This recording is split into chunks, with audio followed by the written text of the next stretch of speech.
الفاتحة لسيد العرب والأعجم وهدية للمؤلف ومشايخنا وأصولنا الكرام ولفتوح العلم خير والحكم. الفاتحة. أعوذ بالله من الشيطان الرجيم. بسم الله الرحمن الرحيم. الحمد لله رب العالمين الرحمن الرحيم مالك يوم الدين إياك نعبد وإياك نستعين اهدنا الصراط المستقيم صراط الذين أنعمت عليهم غير المغضوب عليهم ولا الضالين آمين. Bismillah walhamdulillah wassalatu wassalamu ala rasulillah Muhammad ibni Abdillah wa ala alihi wa sahbihi wa mawala.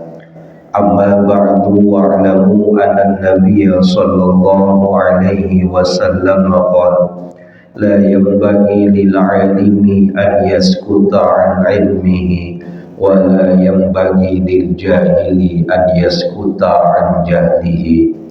Wa bi sanadil muttasili ila al imamil muallifi rahimahullahu ta'ala wa ada an naf'a bihi wa bi ulumihi wa bikum fid daraini amin. Qala an Nubaisyatal Hadzali radhiyallahu anhu qala, satu riwayat hadis dari Nubaisyah Al-Hadzali, semoga Allah meridhoi kepada beliau mengatakan, qala Rasulullah sallallahu alaihi wasallam, telah bersabda Nabi kita Muhammad sallallahu alaihi wasallam, ayyamu tasyriqi ayyamu aklin wa syurbin.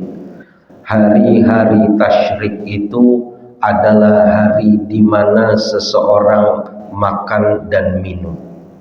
Wa zikrillahi azza wa jalla, dan waktu di mana seseorang memperbanyak zikir kepada Allah Ta'ala.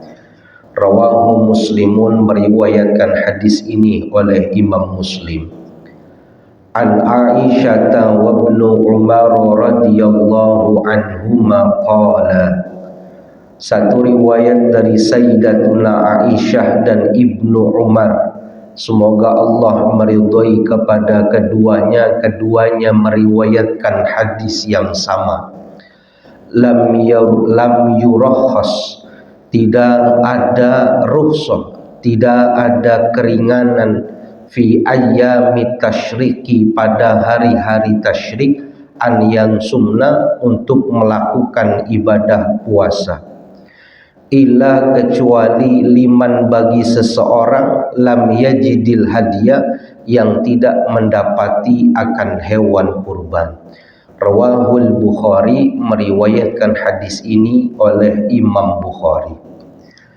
Jamaah yang dimuliakan Allah Subhanahu wa taala, puji syukur sama-sama kita panjatkan kehadirat Allah Subhanahu wa taala. Alhamdulillah tsumma alhamdulillah, berkat karunia dan anugerah yang Allah berikan kepada kita, Allah masih memperkenankan kita untuk bisa hadir di tempat yang penuh keberkahan ini. Mudah-mudahan duduknya kita menjadi obat hati buat kita. Duduknya kita menjadi wasilah akan turunnya keberkahan dari Allah Subhanahu wa ta'ala. Amin amin ya rabbal alamin. Jamaah yang dimuliakan Allah, kita masih melanjutkan kajian hadis ahkam kita yang masih berkaitan tentang hukum-hukum di dalam melakukan ibadah puasa. Salah satu ibadah yang sangat dianjurkan oleh syariat agama Islam selain ibadah sholat adalah ibadah puasa. Itu adalah salah satu amal ibadah yang besar dan disyariatkan oleh agama Islam, ibadah puasa.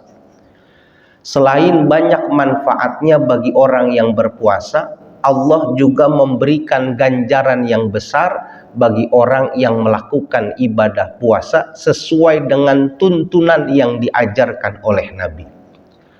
Manfaatnya ada, ganjarannya juga ada. Manfaatnya apa? Manfaatnya buat tubuh seseorang, orang itu jauh lebih sehat ketimbang orang yang jarang ibadah puasa. Orang yang jarang puasa maka lebih cenderung gampang kurang sehat ketimbang orang yang rajin puasa. Karena Nabi mengatakan sumu tasihu, puasa itu bikin seseorang menjadi sehat. Tidak ada dalam sejarah orang yang melakukan ibadah puasa jadi sakit bahkan meninggal saat dia puasa, belum ada. Kecuali dia puasa jatuh dari motor ditabrak sama truk baru meninggal. Matinya puasa, tapi bukan karena ibadah puasa. Mesin dipakai terus 24 jam, dipakai terus, nggak dikasih istirahat, itu pasti rusak. Mesin dipakai 24 jam, mesin apa yang paling hebat dipakai terus, mobil gitu, itu panasnya luar biasa, butuh jeda. Taksi Bluebird baru boleh keluar lagi dalam sehari kalau mobil udah nginep 4 jam. Tarik aplusan siang sama malam, baru taruh di tempatnya lagi, di poolnya lagi, 4 jam baru bisa keluar, harus diem 4 jam. 5 tahun dia dipakai, itu udah ambruk harganya, kilometer tinggi, mesin udah pada bobrok. Kenapa? Banyak yang pakai, mesinnya jalan terus. Perut, usus, dipakai mulu, makan mulu, istirahatnya jarang gitu, itu gampang sakit sama gampang rusak. Kenapa sakit liver? Masalahnya dimakan. Kenapa sakit mah? Salahnya dimakan. Kenapa sakit ini? Semuanya salahnya dimakan. Kenapa? Siklus makan bikin tubuh seseorang jadi jauh lebih ringkih, gampang sakit. Tapi orang yang rajin puasa, badannya nggak mungkin gampang sakit. Kenapa? Udah kebal. Karena sistem imunnya berkembang bagus karena jarang dipakai. Begitu pula orang mendapatkan ganjaran puasa kalau dia mengikuti sesuai dengan ajaran yang diajarkan sama Nabi. Dia puasa punya ilmunya. Apa yang disebutkan oleh Nabi, maka dia berpuasa. Menariknya begini, puasa itu kapan saja dilakukan boleh, kecuali pada hari-hari yang sudah ditentukan haram melakukan ibadah puasa.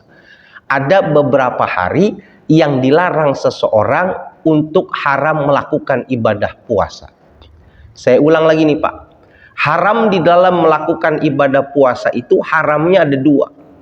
Ada yang memang haram secara hakiki, ada yang haramnya bersifat aridi namanya.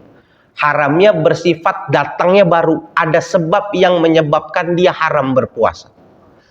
Apa? Salah satunya yang haram aridi adalah seseorang yang sudah memiliki suami, perempuan yang sudah punya suami, lalu dia berpuasa sunnah tanpa seizin suaminya, maka puasanya haram. Jadi puasanya jadi, tapi haram perbuatannya. Kenapa? Dia nggak dapat izin suaminya. Kewajiban dia patuh dan melayani suami.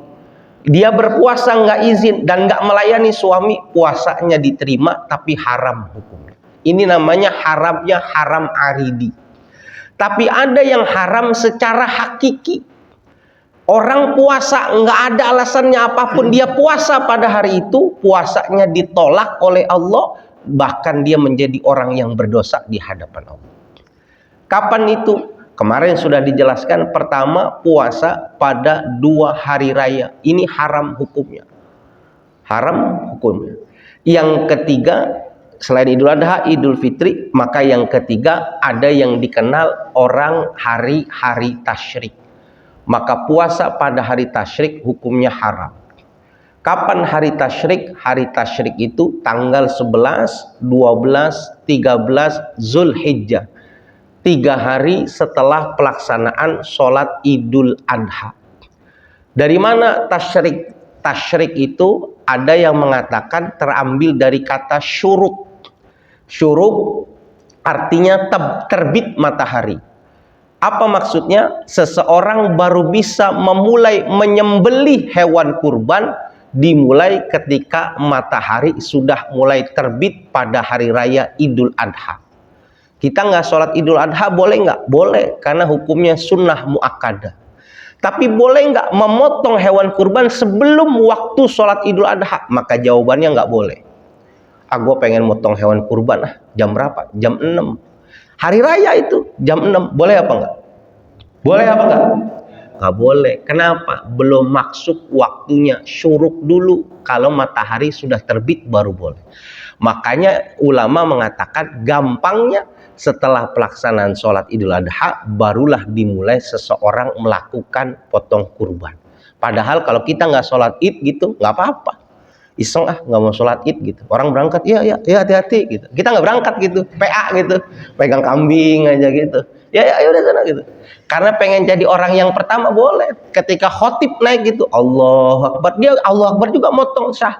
Kenapa? Udah terbit matahari. Paham? Orang selesai sholat, dia udah bakar sate itu. Wah, udah motong. Iya, udah syuruk gitu. Karena boleh.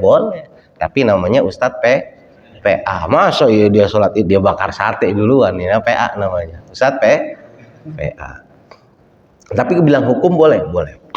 Ada lagi yang mengatakan syuruk itu diambil dari kata syaroko, artinya menjemur. Karena orang Arab saking banyaknya hewan kurban yang didapat, banyaknya orang, nanti yang pergi haji lebih paham itu, yang tamattu dan qirah. Banyaknya itu sampai daging-daging itu dijemur sama mereka. Saking banyaknya, diangkat lagi. Banyak daging. Orang Arab, Pak Haji Murdo yang potong kurban sebab tamattu dan lain sebagainya, dia bayar dam, itu nggak ada di situ. Dagingnya dikirim sono ke Ethiopia, ke Honduras, ke daerah-daerah Islam yang lainnya, itu dikirim ke sana. Saking banyaknya tuh sampai jemeh, pakai capluk diambil, dibuang. Udah saking penuhnya kejemur banyak. Ada lagi yang terakhir, hari tasyrik disebut dengan hari Mina. Kenapa? Saat itulah jamaah haji sedang berkumpul di Mina melakukan ibadah di Mina. Dia mau terakhir tuh lempar jumrah Aqabah setelah dia pelaksanaan di 10 Zulhijjah. Nah, puasa pada hari ini menurut hadis dari Dubaisyah Al-Hadzali, maka orang yang melakukan ibadah puasa pada hari itu hukumnya haram. Nabi bilang hari tasyrik, hari makan dan hari minum. Kenapa? Orang jemaah haji punya ritual dia. Barulah dia disebut duyufur rahmah, tamu-tamunya Allah. Ketika hari raya Idul Adha, hari kemenangan bagi mereka orang-orang yang haji, mereka sedang mendapat jamuan. Dari siapa? Dari Allah yang jamu mereka. Idul Adha lewat, tasyrik. Dia nggak sempat di hari haknya melakukan kurban, ada yang pindah ke hari tasyrik. Yang tamattu, yang qirah nanti saya jelaskan, itu larinya di tasyrik, baru bisa dia motong kurban di situ. Nah, disitulah Allah sedang menjamu tamu-tamunya yang melakukan ibadah haji. Maka tidak pantas orang yang lagi dijamu sama Allah, dia dalam keadaan berpuasa, hukumnya haram. Kita diajak sama atasan saja untuk makan bilang puasa, sunnah hukumnya. Berat kita.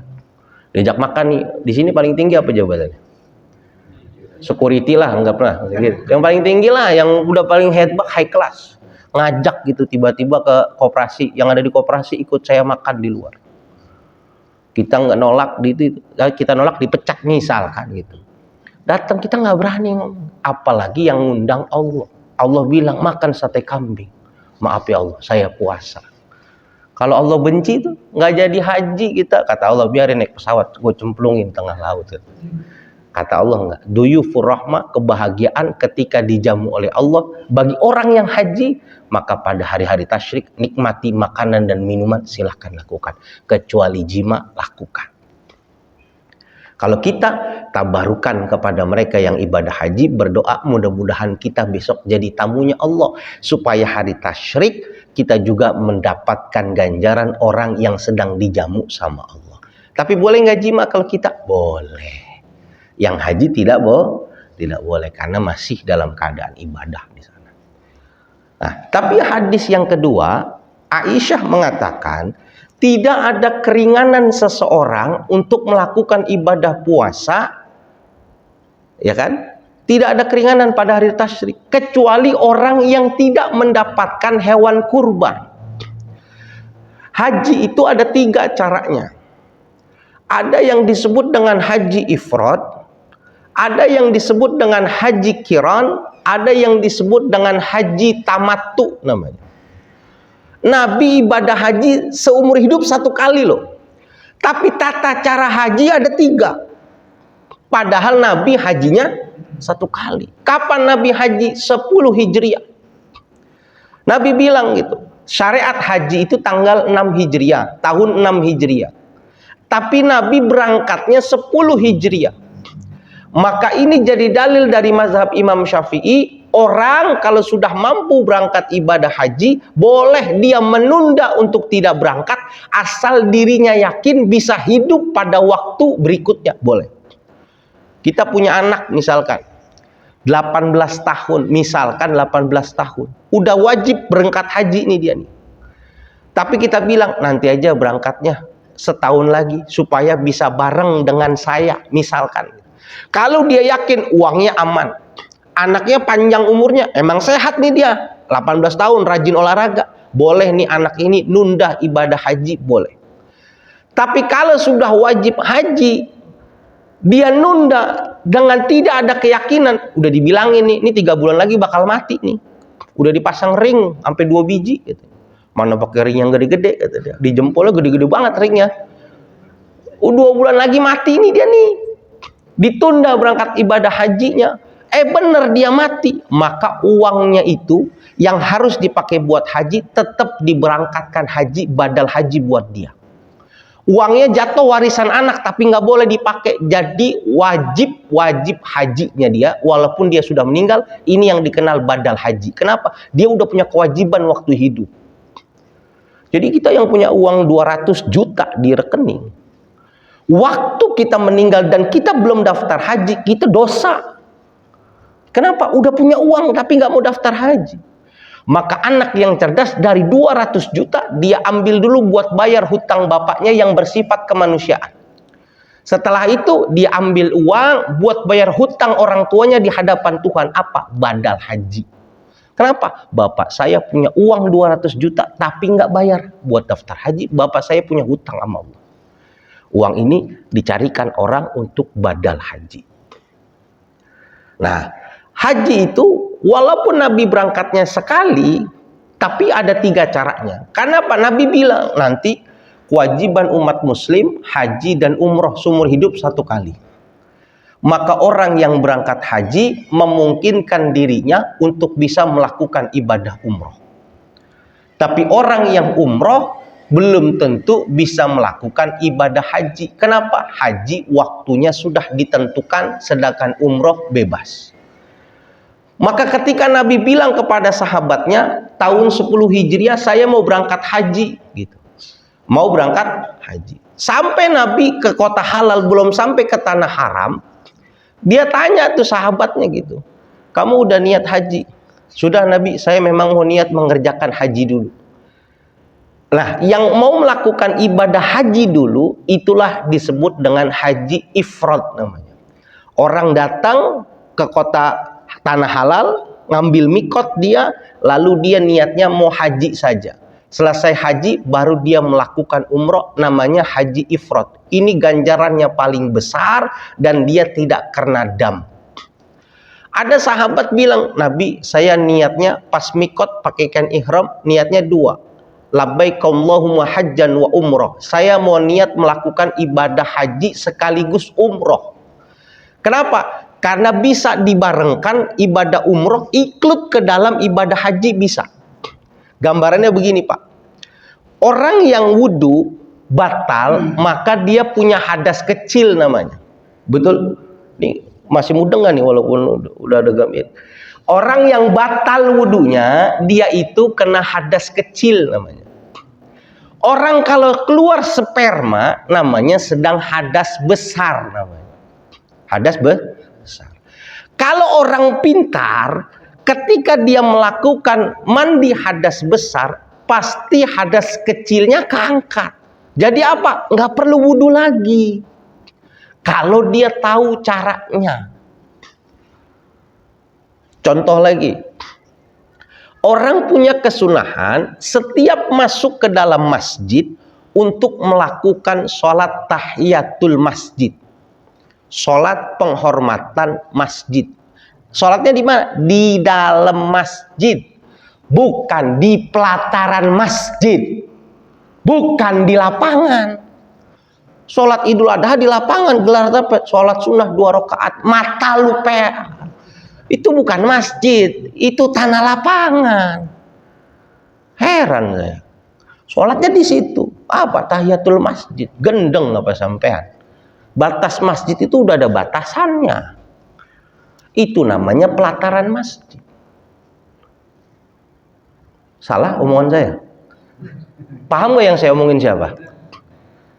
Kan kelihatan dari sini. Kelihatan gak dari sini? Kelihatan. Saya tanya. Saya ke kamar, saya tanya. Sholat apa tadi? Tahiyatul masjid. Astagfirullah. Astagfirullah. Jangan-jangan dia sholat Idul Adha di lapangan, sholat tahiyatul masjid. Ada kesunahan sholat tahiyatul masjid. Datang ke masjid, masuk nih kita. Walaupun cuma mematiin AC, sunnah. Suci, masuk ke dalam masjid, sholat tahiyatul masjid 2 rakaat. Sunnah. Kalau nggak sempet, nggak bisa, Ustaz, cuma pakai anduk doang nih. Emang geblek pengurusnya kagak dimatiin AC-nya. Saya nggak pakai sempak, nggak pakai baju. AC kudu dimatiin takut meledak. Maka paling minimal dia nggak sholat tahiyatul masjid, diganti dengan baca tasbih 3 kali. Nah sekarang pertanyaan besarnya, kalau seandainya orang datang masuk ke dalam masjid, ternyata sholat jamaah sudah dimulai, maka orang itu tahiyatul masjid apa ikut berjamaah? Ikut berjamaah apa tahiyatul masjid? Berjamaah. Berarti dia nggak dapat kesunahan dong. Itulah salahnya orang. Tahiyatul masjid artinya menghormati masjid. Masjid itu isi makan, artinya tempat sujud. Jangan sampai orang masuk masjid tidak sujud. Ketika dia datang sholat langsung berjamaah, dia sujud di sholat berjamaah, sholat jamaahnya include di situ. Buat dirinya dapat pahala tahiyatul masjid. Bahkan kalau dia habis wudhu, dapat 3, sholat sunnah wudhu, tahiyatul masjid, pahala berjamaahnya dia. Maka orang cerdas. Saya kodok puasa Senin sama Kamis dapat 2 ganjarannya. Kodok puasa wajib, pemuliaan Senin Kamis dia dapat. Itu orang pandai namanya. Orang pandai. Jadi dia nggak mau 2 kali buat apa? Dia paham ilmunya. Ini yang kecil terangkat dengan sesuatu yang besar. Jamaah lebih besar, sunnah lebih kecil, include di dalamnya. Puasa kodok, ngambilnya Senin dan Kamis, 2 ganjarannya. Kodoknya terbayar, dapat ganjaran puasa hari Senin dan hari Kamis. Ini ganjarannya orang pintar. Qiron begitu. Hajinya bareng. Kenapa? Rukunnya haji dan umroh itu sama. Yang membedakan satu doang. Apa? Kalau umroh nggak wajib wukuf di Arafah. Wajib haji. Jadi kalau dia melakukan perbuatan haji, maka perbuatan dari umroh dapat. Maka dia disebut haji qiron. Haji qiron walaupun sah hukumnya, tapi dia kena dam. Apa? Bayar kambing. Bayar kambing. Kenapa? Ibadahnya dirempel. Harusnya 2 kali ibadah jadi 1, maka kena denda. Nah orang Indonesia pilihan hajinya nomor 3, namanya haji tamattu namanya. Haji bersenang-senang. Kenapa bersenang-senang? Karena dia datang ke tanah haram, niatnya bukan haji dulu, tapi umroh dulu. Kenapa orang Indonesia pilihnya tamattu? Karena berat ngelakuin haji ifrad. Jadi bapak yang disuruh potong kambing di hari udhiyah dan hari-hari tasyrik, itu bapak sebenarnya diajakin tamattu. Umroh dulu. Kalau ngambil ifrad, kita udah bisa jadi nggak kuat. Tahu nggak ifrad apa? Ifrad itu datang dari Indonesia, kita nggak tahu pesawatnya kapan. masuk ke tanah haram kita, maka kita sebelum masuk tanah haram ngambil mikot dulu. Mikotnya mikot makani namanya. Kalau dari Jeddah ngambilnya di Bir Ali atau ke Ja'rona, dekat Tanim paling dekat. Anggaplah dia ngambil di Bir Ali. Maka dia datang berapa? Misalkan kan ibadah itu ritual mulai 8, 9, 10 Hijriah. Ya kan? Zulhijjah maksudnya. Dia datang ke situ tanggal 20 Syawal.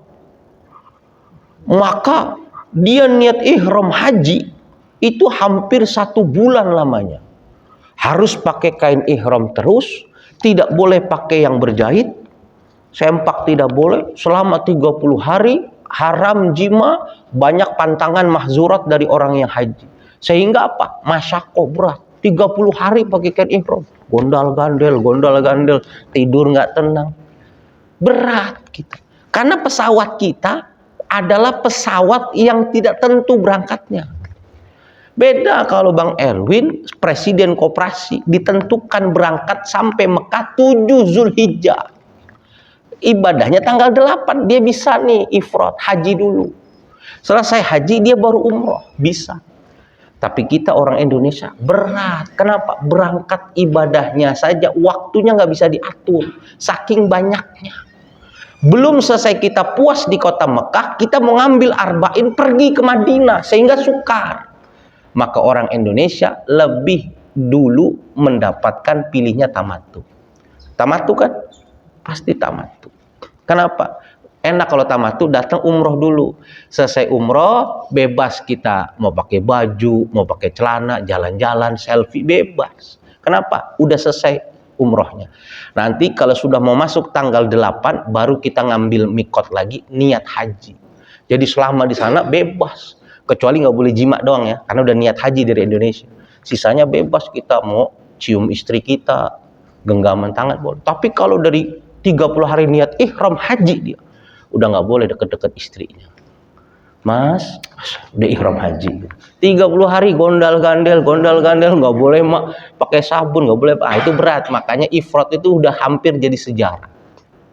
Nah, dia kena nih hukumannya nih. Kalau dia tadi nggak bisa bayar dam, maka hukumannya orang yang melakukan haji tamattu puasa 10 hari.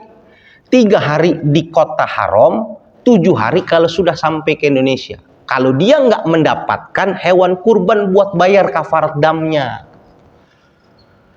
Tapi ini mazhabnya mazhab Imam Hambali, bukan mazhab Imam Syafi'i. Imam Syafi'i tetap aja tasyrik nggak boleh puasa. Nanti lepas 13 dari hari tasyrik, baru boleh puasa 3 hari. 7 harinya sampai Indonesia. Orang Indonesia emang luar biasa, bekal hajinya banyak. Daripada saya puasa, lebih baik saya bayar dam kafarah. Maka dia nggak berlaku yang ini. Kalau dia udah kena denda, hajinya tamattu, ya kan? Mazhab Imam Hambali, dia nyari kambing, kambingnya nggak dapet, dia kehabisan. Maka gantinya di hari tasyrik dia puasa. Mazhab Imam Hambali Syafi'iyah tidak boleh hari tasyrik berpuasa. Justru hari ini selain makan dan minum, wa zikrillah adalah waktu di mana seseorang untuk sunnah banyak zikir, takbir karena Allah. Mulai kapan? Mulai tanggal 9 Zulhijjah ba'da asar. Mulai itu, mau takbiran nih malamnya, asar sudah mulai kita takbiran. Maghrib takbiran selama berapa lama? 5 sholat waktu, jangan zikiran tapi diganti dengan takbir, karena ini yang diajarkan sama Nabi. Batasnya sampai tanggal 13 hari Zulhijjah ba'da maghrib baru selesai itu. Maka boleh nggak motong kurban habis asar tanggal 13 Zulhijjah, boleh nggak? Boleh. Bisa dipahami di sini. Kalau kita nggak boleh. Kita nggak usah tanya tamattu apa kiron. Kita habis lempar jamroh suruh motong kurban apa enggak? Kalau suruh motong kurban tamattu haji kita. Motong kurban nggak Pak Haji? Kalau nggak puasa loh. Oh, udah dikoordinir. Oh iya. Kalau nggak wajib pulang hajinya loh. Berangkat lagi besok sama saya 2025. Bareng nggak? Saya kadang-kadang suka, makanya gini, kita serba terlambat. Memang ada ilmu yang wajib dipelajari kalau memang sudah waktunya. Kenapa Bapak diajarin sholat? Karena Bapak setelah mukallaf wajib sholat, maka belajar sholat jadi wajib. Tapi Bang Erwin nggak wajib belajar ilmu warisan kalau memang belum ada harta warisannya. Belajar hal waris, mau bagi warisan siapa? Nggak tahu, mau belajar dulu, belum wajib. Kenapa? Belum ada masa di depannya untuk menghadapi warisan. Begitu pula haji. Haji baru dituntut belajar kalau kita udah mau berangkat haji. Tapi sayangnya manasiknya mepet. Umroh manasiknya 1 kali. Kasusnya apa? Ketika orang tawaf lagi ibadah, jangan badannya menyentuh Ka'bah. Nanti kalau selesai 7 putaran baru boleh nyium Ka'bah, nyium Hajar Aswad. Itu yang lupa. Ketika dia mulai umroh, muter udah nyium Ka'bah. Ampun, nih, yang tanggung jawab siapa? 2 kali cerita sama saya, umroh 2 kali, baru masuk saya langsung berebutan dapat Ka'bah, nyium kiswah puas, mampus gue bilang, rusak umroh lu. Mau bilang umroh lu ditolak bingung, mana bayar 31 juta. Begitu pula haji itu ada pantangan-pantangan yang memang orang nggak boleh, tapi karena minimnya waktu, sehingga dia cuma paham dari apa yang disampaikan oleh ketua regunya atau dari karomnya, ketua rombongan. Itu yang dikoordinir memang umumnya seperti itu. Tapi ada hal-hal nanti yang ternyata kita nyesel kalau udah di Indonesia. Kenapa nggak kesini dulu, ini dulu. Bukan bab haji sekarang, nanti bab haji. Nanti bab haji. Nanti pas bab haji biar kita puas. Paham? Iya, iya. Kenapa Bab Haji? Enggak, makanya kalau sekarang kan macam kayak kita mikotnya itu pas waktu umroh pertama tuh di Jeddah. Dari Jeddah ke Bir Ali. Enggak kebetulan jadi di Jeddah langsung satu gimana sih Kak? Ya, mikot itu 2. Ada yang namanya mikot zamani, ada yang disebut mikot makani namanya. Mikot zamani adalah mikot yang bersifat waktu. Orang kapan boleh niat pakai ihram? Kalau sudah masuk waktunya. Kapan mulai waktu dari pelaksanaan haji? Setelah 1 Syawal. Setelah 1 Syawal. Misalkan nih habis lebaran nih, hari kedua. Dia niat, ya Allah, saya mau niat ihram haji. Udah kena namanya ihramnya ihram zamani, ihram waktu. Tapi berat. Kenapa belum berangkat? Pas udah pakai gondal-gandel ngelepas berat. Maka kita umumnya pakai mikot zamani namanya. Mikot makani. Mikotnya di tempatnya. Jadi ini tanah haram, Mekah. Maka sebelum masuk tanah haram, kita harus niat dulu. Ihram ini seperti sholat, niat. Ya kan, sebelum sholat ada niat. Kalau haji ada ihram. Ihramnya apa? Ihram haji. Maka baru boleh niat di luar kota haram, namanya kota halal. Ada beberapa tempat orang boleh ngambil mikot. Dari Jeddah biasanya ngambilnya di Bir Ali. Kalau dia ziarahnya nanti ngambilnya di Ja'rona. Kalau dia dari Yaman ngambil dari Yalamlam. Kalau dia dari Al-Aqsa ngambil dari Al-Aqsa. Ada tempat-tempat khusus yang sudah ditentukan oleh Nabi. Jadi nggak bisa ngambil ihram dari Soekarno-Hatta. Bisanya zamani. Nah yang dari Jeddah mungkin antum udah di Bir Ali. Nah jadi kita pas waktu masuk pesawat nih kan, pas kita turun itu disuruh Niat. Itu niat di sana katanya, karena Ngelewatin. Iya. Iya. Di atas Yaman kan? Iya. Iya. Nah kita itu ada di Jeddah. Iya. Di Jeddah itu baru kita niat gitu. Boleh, karena sudah ada di tempat mikotnya, cuma jenisnya di atas.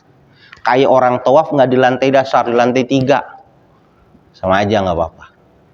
Tapi kalau di luar kota mikot, yang mikot makani, jadi mikotnya mikot zamani, waktu sah.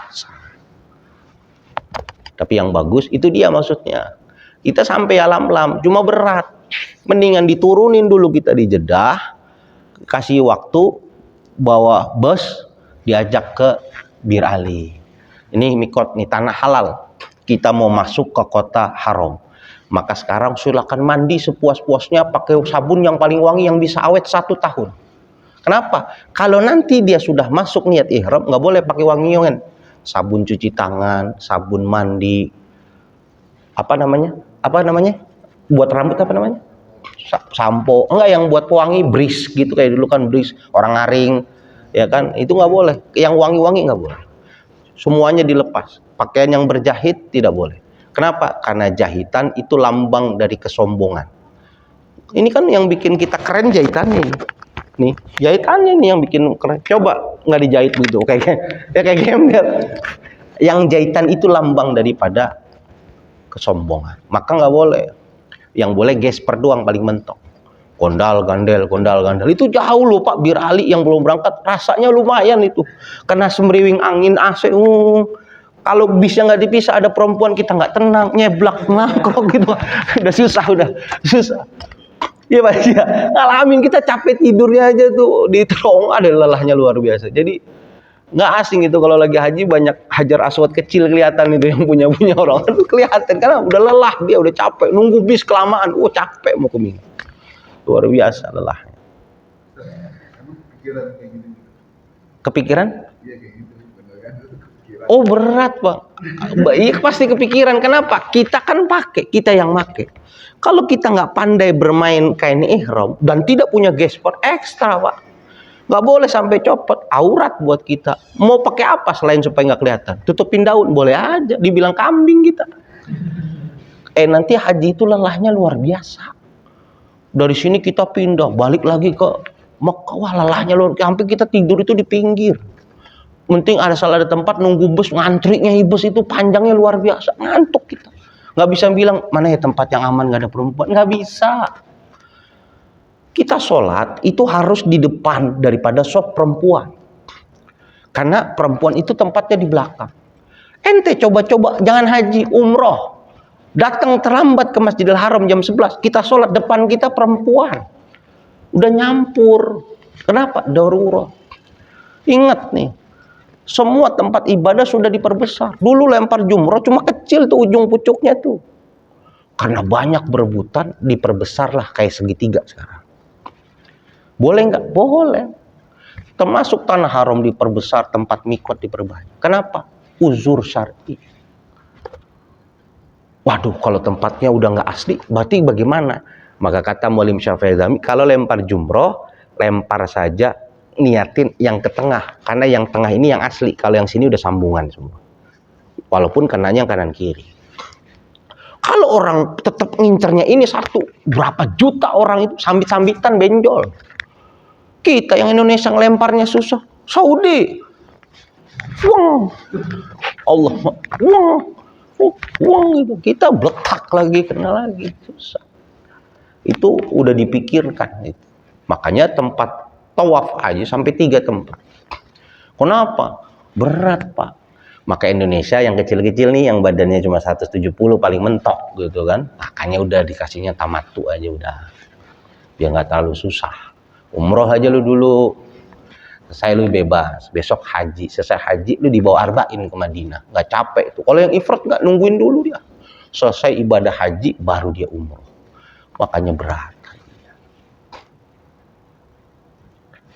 Baru tamat tuh kan, besok berangkat lagi 2 kali buat yang kiron sama ifrat. Sensasinya berat.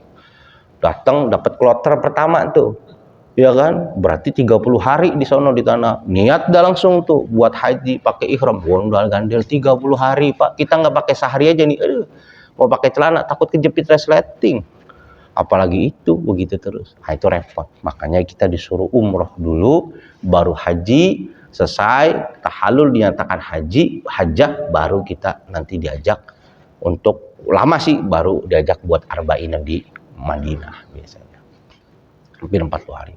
Mudah-mudahan nanti kita bisa berangkat haji, dan pesan saya untuk memaksimalitaskan ibadah kita. Nah besok, padahal saya pengen nyampein hadis yang berikutnya nih tentang larangan puasa.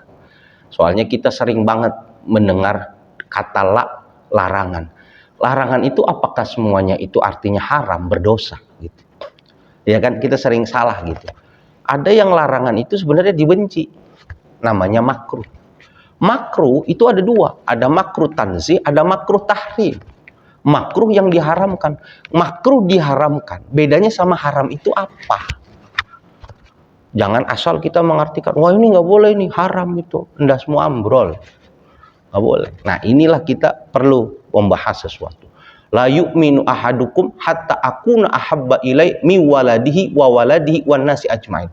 La yu'minu, tidaklah beriman bagi seseorang yang tidak lebih mencintai diriku, kata Nabi.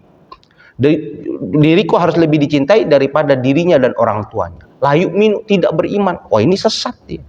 Bukan tidak beriman, tapi la yatimmu, tidak sempurna keimanannya.